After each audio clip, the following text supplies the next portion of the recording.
Et salut à tous les amis, ici petite vidéo sans caméra pour ma nouvelle série sur les challenges d'algorithmie de FreeCodeCamp. Alors pour ceux qui connaissent pas, vous vous rendez sur FreeCodeCamp, vous inscrivez et vous faites le parcours qui se trouve dans le curriculum ici. Vous faites tout ce que vous pouvez, hein. C'est une super leçon sur HTML, CSS, CSS3, les Flexbox, etc. Vous avez tout et surtout des cours de JavaScript avec de l'ES6 et tout ça. Et là en fait mon but dans cette série c'est d'aider les étudiants sur l'algorithmie, parce que je vois que l'algorithmie c'est quand même quelque chose qui pose beaucoup de problèmes.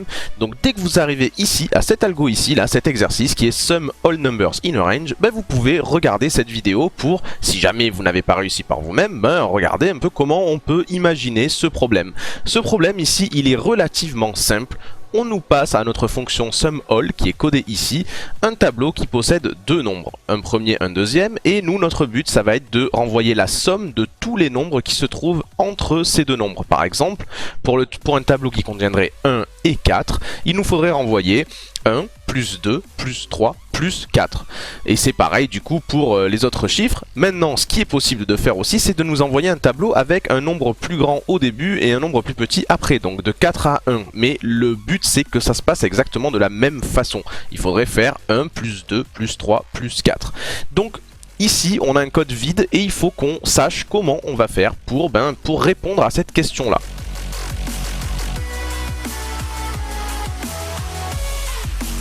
Alors on est bien d'accord, si notre but c'est évidemment de faire une somme entre 1 et 4 en disant 1 plus 2 plus 3 plus 4. Ça veut dire qu'il faudrait avoir une variable quelque part, il faudrait qu'on arrive à faire en sorte qu'on ait une variable qui passe de 1, puis ensuite à 2, puis ensuite à 3, puis ensuite à 4, et qu'on fasse la somme de tout ça.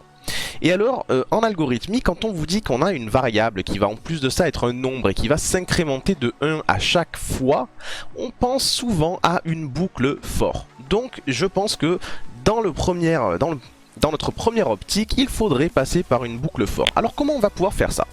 D'abord, ce qu'il faut qu'on sache dans le tableau qui nous est envoyé ici, SumAll reçoit un tableau, un array en anglais, un tableau. Vous savez qu'on peut avoir ici un nombre plus petit à gauche et un nombre plus grand à droite, ou l'inverse, un nombre plus grand à gauche et un nombre plus petit à droite. Donc nous, ce qu'il va falloir qu'on fasse, c'est déjà qu'on détermine quel est le plus petit nombre et quel est le plus grand. Alors ce qu'on peut faire, on peut le faire ça en deux façons, même plusieurs façons. Je vais commencer par la façon la plus basique possible. Alors imaginons ici, nous voulons avoir deux variables, une qui va contenir le premier nombre, le plus petit, et une autre qui va contenir le dernier, le plus grand. Nous, ce que l'on veut se dire, c'est si le premier élément du tableau, c'est-à-dire ici par exemple, dans ce tableau-là, le 1 est plus grand que le deuxième, alors c'est que ce premier élément est le plus grand, donc il faut le mettre dans la variable last, et l'autre on le mettra dans la variable first. Maintenant si c'est un tableau plus classique, où ici on a un élément qui est plus petit que le deuxième, alors first devra être 1 et last devra être 4. Donc regardons ici comment faire ça. On pourrait se dire si dans le premier élément de mon tableau, j'ai un nombre qui est plus grand que dans le deuxième élément de mon tableau, n'oubliez pas que les tableaux commencent à 0, sinon on va se moquer de vous, hein. Alors, qui est le premier chiffre le plus petit entre guillemets? First, ça sera R1, puisque l'élément qui est à la deuxième place dans mon tableau est bien plus petit, on le voit ici, que l'élément qui est à la première place. Et donc je peux tout de suite dire que, ok, donc du coup last c'est forcément R crochet 0. Ça c'est, ok, comment on détermine? Maintenant attention, si c'est une autre situation, si c'est une situation classique, c'est-à-dire que R0 est plus petit que R1, alors first devra être égal à R crochet 0. Et ensuite ici, last devra être égal à R crochet 1. Donc comme ça, je peux déterminer qui est le plus petit et qui est le plus grand, qui est le premier duquel on va partir et qui est le dernier, celui auquel on doit arriver. Donc ici, dans notre situation ici, mon first c'est égal à 1. Et mon last c'est égal à 4. Pourquoi? Tout simplement parce que 1 est bel et bien plus petit que 4, donc on ne passe pas dans ce if là, on passe dans ce else, et on dit donc que first c'est 1 et que last c'est 4. Ok.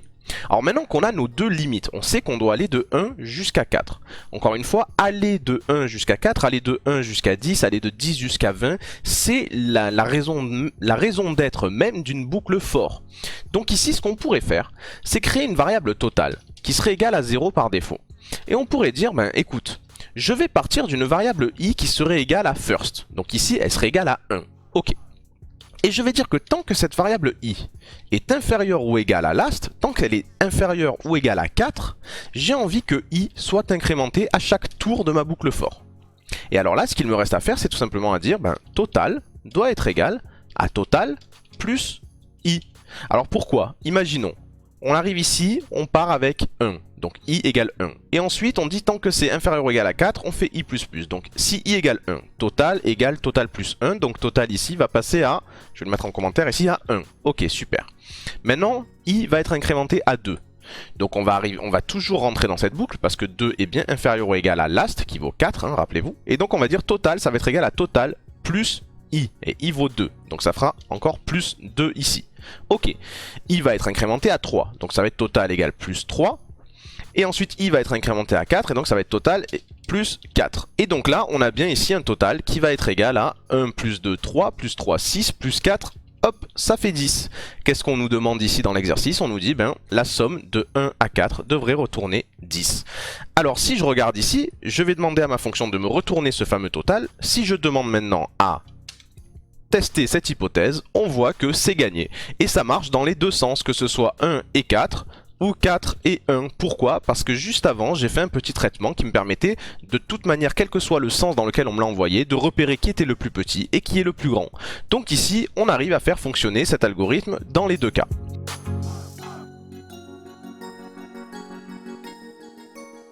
Alors ça, c'est la façon la plus basique et je trouve en fait la plus explicite en termes d'algorithmie. Qu'est-ce qui se passe réellement? Maintenant, ça ne veut pas dire que c'est élégant. D'accord? Le fait que ça marche bien et que ce soit très performant, parce que c'est le cas ici, ça sera l'algorithme le plus performant, ne veut pas dire qu'il est élégant, qu'il est facile à lire. Si on s'intéresse aux fonctionnalités qu'on a sur par exemple le ES6, on va pouvoir rendre ce code beaucoup plus court, beaucoup plus élégant, bien sûr moins performant, hein, parce qu'au plus on rajoute des couches, au plus des opérations se font derrière le rideau et vont rendre la chose moins performante. Mais par exemple, ne serait-ce ici que cette opération-là qui me permettait de savoir qui était le plus petit et qui était le plus grand. Je peux tout simplement la réduire différemment. Déjà, première chose, ce que je peux faire, c'est plutôt que d'ici expliquer que first et last c'est égal à AR1 et AR0, je peux tout simplement faire ici ce qu'on appelle du destructuring. Alors comment je vais faire ça? Du destructuring, c'est dire par exemple, ben, je veux que last et first, ce soit égal à AR. Alors qu'est-ce que ça veut dire ici? Ça veut dire que last va être égal au premier élément de AR, AR crochet 0. Et first va être égal au deuxième élément de AR, c'est-à-dire AR crochet 1. Et je peux faire la même chose ici. Je déstructure le tableau AR en différentes variables. Ici, je peux dire l'inverse, first et last sera égal à AR. Donc là, qu'est-ce que je suis en train de dire ici? Je suis en train de dire que first doit être égal à l'élément 0 de AR et last doit être égal à l'élément 1 de AR. Donc c'est exactement la même chose que si je le faisais moi-même ligne par ligne, sauf que là j'utilise le destructuring de JavaScript. Et c'est un peu plus court à écrire, un peu plus propre. Alors ce qu'on pourrait imaginer faire aussi maintenant, c'est tout simplement enlever les accolades, hein, puisque vous le savez, quand on a une structure de contrôle qui ne contient qu'une seule ligne de code, on n'est pas obligé d'avoir les accolades. Et alors ça, vous pouvez l'écrire comme ça, hop, tout simplement, c'est lisible comme ça, si ça, alors cela, sinon cela. Sinon, vous pouvez l'écrire comme ça, ici, hop. Et là c'est encore un peu plus court, bien qu'on perde peut-être en lisibilité pour les débutants, mais c'est un peu plus court et donc ça nous suffit à faire en sorte que notre algorithme continue de fonctionner correctement sans problème si on fait le test.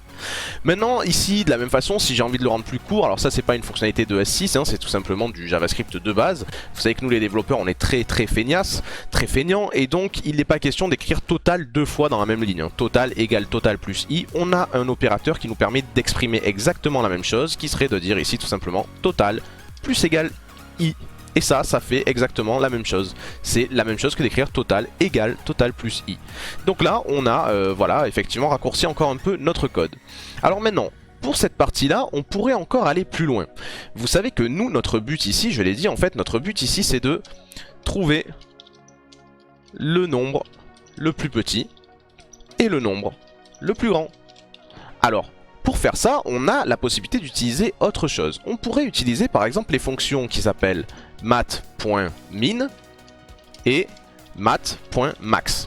Les fonctions mat.min et mat.max, elles fonctionnent comme ceci. Imaginez, ici je peux dire const min est égal à mat.min et en paramètre je peux lui donner 10, 20, 30, 2 et 15. Et bien qu'est-ce qu'elle va faire cette fonction min? Elle va prendre tous les paramètres que je lui ai envoyés et elle va regarder qui est le plus petit et elle va nous renvoyer qui est le plus petit. Ici ça sera évidemment 2. Alors ici nous on a un problème, c'est que nous avons un tableau, d'accord? Nous avons ici un tableau qui s'appelle AR et qui contient 0, enfin qui contient 1 et 4 ou 4 et 1, peu importe. Et nous voudrions l'envoyer à la fonction mat.min. Mais mat.min ne prend pas en paramètre un tableau. On n'a pas le droit ici de donner par exemple un tableau qui serait 1,4. C'est impossible, mat.min va gueuler. Nous, ce qu'on veut faire, c'est lui envoyer non pas un tableau comme ça, mat.min avec un tableau 1 et 4, mais vraiment 1,4. Alors comment on pourrait faire pour transformer ceci, 1,4, en ceci, 1,4. Et non pas un tableau 1,4 donc, mais une liste de nombres 1,4. Et bien pour faire ça, on a un opérateur qui s'appelle le rest opérateur, ou le spread opérateur, ça dépend comment vous voulez l'appeler. Ici, ce que vous pouvez faire, c'est imaginer ceci. Devant un tableau qui serait 1,4, si vous mettez 3 petits points, et bien ce que vous verrez au final, c'est bien ceci, 1,4. Pour prendre un autre exemple, si vous aviez un tableau ici, avec une chaîne de caractères Lior et une autre Shamla, d'accord? Si vous mettez les 3 petits points devant, ce que ça vous donne, c'est ceci, Lior, virgule, Shamla, c'est une liste de paramètres. Donc ici, si plutôt que si pour avoir un tableau 1,4 comme ça, pour le donner à la fonction min, plutôt que d'avoir le tableau, on voudrait vraiment 1,4, il faudrait mettre les 3 petits points devant. Et ce que ça donnerait, ça serait exactement ça. Const min égale mat.min, et c'est exactement comme si vous aviez écrit ça, ok? C'est comme si vous disiez, ben, je veux que tu enlèves les crochets du tableau en fait. Je veux que ça devienne une vraie liste de nombres. Et donc ça, maintenant que vous connaissez un peu comment ça marche, le spread operator, là, qui nous permet de virer du coup les crochets d'un tableau par exemple, pour n'avoir finalement qu'une liste de données, ça nous permettrait de dire tout simplement ceci. Hop, je vais effacer un peu tout ça. Ça nous permettrait donc de dire ceci. Const first serait égal à mat.min, et là on lui passerait 3 petits points et notre tableau AR. Ok? Et const last serait égal à mat.max, qui marche exactement de la même façon, 3 petits points et le tableau AR. Et donc ici, ça nous permet, je vais supprimer bien sûr ces lettres ici, ça nous permet d'avoir directement, sans passer par ce if ici, le premier et le dernier, le 1 et le 4 dans first et last. Et peu importe, quel que soit l'ordre ici, qu'on lui passe 4 ou 1, ben ici on aura toujours dans first on aura 1 parce que c'est le nombre minimum entre 4 et 1. Et dans last on aura toujours 4 parce que c'est le maximum. Et du coup ici notre algorithme devrait fonctionner de la même façon. Ça marche si on essaye en faisant CTRL-Entrée, ça marche très bien. Et donc ici on a pu terminer par effectivement avoir ici donc un algorithme qui se tient correctement. Et donc on peut ici retourner le total.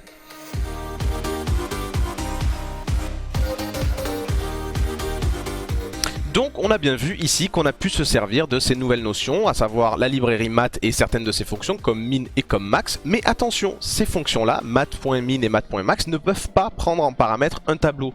Elles prennent en paramètre une liste de nombres. Or, on a vu que nous avions cet opérateur ici, les 3 petits points, le spread opérateur, qui nous permet de casser un tableau. Ça marche aussi avec les objets d'ailleurs. Mais ici, ça nous permet de casser le tableau pour n'avoir que la liste de nombres qui est à l'intérieur et non pas un tableau de ces nombres-là. Et une fois qu'on a une liste de nombres, sous la forme d'une liste de paramètres, et bien ici mat.min est très heureux parce qu'il est capable de nous envoyer le minimum, et pareil pour mat.max. Donc ici vous voyez qu'on avait tout un if avec différents accès à l'index 0, à l'index 1, etc. qu'on a supprimé ici. C'est devenu bien plus élégant. On comprend bien que first sera le nombre minimum dans le tableau AR qu'on nous envoie, pareil pour last qui sera le maximum dans le tableau AR qu'on nous envoie ici, et ensuite notre algorithme lui est resté le même depuis tout à l'heure, il n'a pas bougé. Nous sommes partis d'un total qui est égal à 0 et nous avons accumuler ensuite les différentes valeurs qui se trouvent entre first, c'est-à-dire ici 1, et last, c'est-à-dire ici 4, donc 1, plus 2, plus 3, plus 4, et ça nous donne le résultat 10, et ça marche très bien pour tous les exemples que FreeCodeCamp nous a demandé. Et voilà, pas mal de choses apprises dans cette première vidéo sur la série des challenges FreeCodeCamp. J'espère que vous allez suivre cette série justement. Si jamais vous êtes un peu bloqué en algorithmie, n'hésitez pas à regarder l'ensemble des vidéos que je fais là-dessus. Ça va beaucoup vous débloquer, ça va vous permettre de devenir beaucoup plus puissant en JavaScript. Et d'autre part, si cette vidéo vous a plu, n'hésitez pas à mettre un petit pouce bleu afin que ça me fasse très plaisir, surtout que c'est gratuit. Mais aussi à commenter en mettant par exemple vos propres solutions et vos propres algos en commentaire ou en posant vos questions. J'irai les voir le plus souvent possible. Mais aussi, si vous ne voulez pas rater les prochaines vidéos de cette série ou d'autres vidéos de cette chaîne, abonnez-vous et d'ici là, développez-vous bien.